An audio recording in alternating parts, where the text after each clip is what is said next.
Est-ce qu'on doit donner des conseils gratuitement ou pas? C'est un débat que je vois beaucoup sur LinkedIn en ce moment et j'ai un avis assez tranché.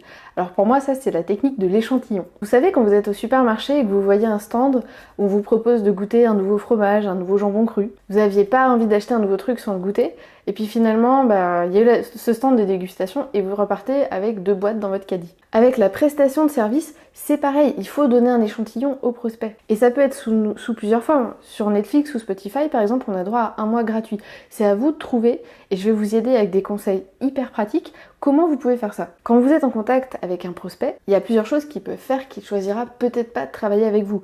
Il y a des concurrents moins chers, il y a des concurrents qui ont des expériences plus proches de ce que lui demande. Et puis peut-être que son projet, il va l'abandonner tout simplement. Donc vous, pour multiplier vos chances d'être choisi, vous devez faire plusieurs choses. Lui inspirer confiance, créer un lien avec lui montrer déjà vos compétences, le fameux échantillon, et lui montrer aussi comment ça se passe de travailler avec vous. Alors comment vous pouvez faire ça aux différentes étapes de vos échanges avec ce prospect, ce client? Je vais vous donner des exemples hyper pratiques de choses que vous pouvez mettre en place. Si c'est un prospect qui vous contacte sur une plateforme, par mail, sur LinkedIn, peu importe, il va falloir lui proposer un rendez-vous pour pouvoir échanger et bien comprendre tout ce qui va autour de sa demande. Alors pour ça, déjà, répondez rapidement. Votre réactivité, elle est importante. Exprimez que vous êtes intéressé par ce qu'il vous propose. Évoquez une mission que vous avez faite récemment qui était un peu similaire, par exemple le même secteur d'activité, les mêmes objectifs, les mêmes compétences. Voilà, par ce message, il faut déjà lui transmettre une image hyper positive de quelqu'un qui est pro, qui sait ce qu'il fait et qui va être là pour lui.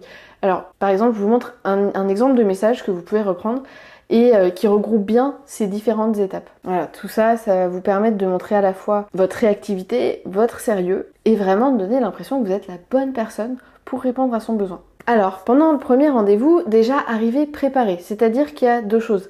La première chose, c'est de bien avoir listé les informations que vous avez besoin de récolter lors de cet échange pour pouvoir lui adresser une proposition personnalisée. Donc notez toutes les questions auxquelles vous avez besoin de réponses. La deuxième chose, c'est de le préparer en faisant un tour sur son site web, sur ses réseaux sociaux, sur ce qui est important pour lui et qui est relié à sa demande, ce sur quoi vous allez pouvoir agir. Et puis, notez bien des pistes d'amélioration et aussi des points positifs sur ce qu'il a déjà fait. Comme ça, vous arrivez vraiment au rendez-vous en connaissant déjà bien le prospect. Laissez-le parler.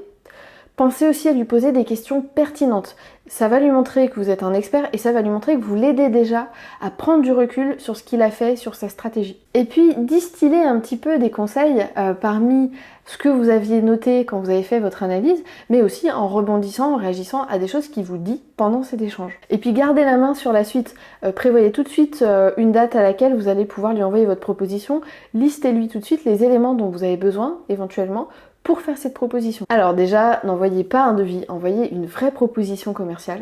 Un doc de quelques pages qui va déjà lui montrer que vous vous impliquez, qui va valoriser votre travail, qui va le rassurer et qui va l'aider à se projeter dans une collaboration avec lui. Et en plus, ça va lui donner toujours le fameux échantillon, mais ça va lui donner une idée des documents que vous êtes capable de produire, de ce qu'il recevra s'il choisit de travailler avec vous.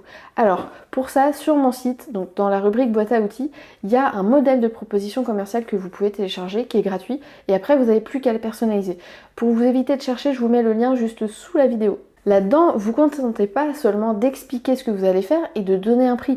Allez plus loin, commencez par un mini-audit. Ça aura plusieurs avantages. Déjà, ça montre le travail que vous êtes capable de faire, ça montre encore une fois votre implication, votre investissement, et ça donne plus de crédibilité à votre proposition puisqu'elle est basée sur du factuel, sur du concret. Alors, je vous vois venir, il y en a qui vont me dire « Oui, mais là, moi, mon prospect, il crée son entreprise, donc j'ai rien à analyser. » Alors, si tu peux pas analyser ce qu'a fait le prospect, ce que tu peux faire, c'est un benchmark de la concurrence. S'il n'y a rien à regarder du côté du prospect parce qu'il part de zéro, regardez ce que font les autres et essayez de piocher les bonnes idées. Tout ça, c'est vraiment un moyen de montrer au prospect ce à quoi il peut s'attendre s'il choisit de travailler avec vous. Ça montre vraiment vos compétences et en plus, ça donne une image positive parce que vous êtes déjà en train de l'aider alors que vous ne savez pas si vous allez travailler avec lui. Et puis finissez par une petite étude de cas, si vous avez la possibilité de le faire, sur une mission précédente pour vraiment expliquer comment vous avez travaillé et quel est le résultat que vous avez apporté. Ça va aussi énormément contribuer à le rassurer. On a souvent un cadre bien précis pour une mission, mais ça ne vous empêche pas de déborder un petit peu et d'offrir plus. Pensez quand vous êtes content, quand le propriétaire du restaurant où vous avez l'habitude d'aller vous offre le café. Quand vous êtes content quand vous prenez l'avion et qu'on vous surclasse. En tant que client, c'est simple.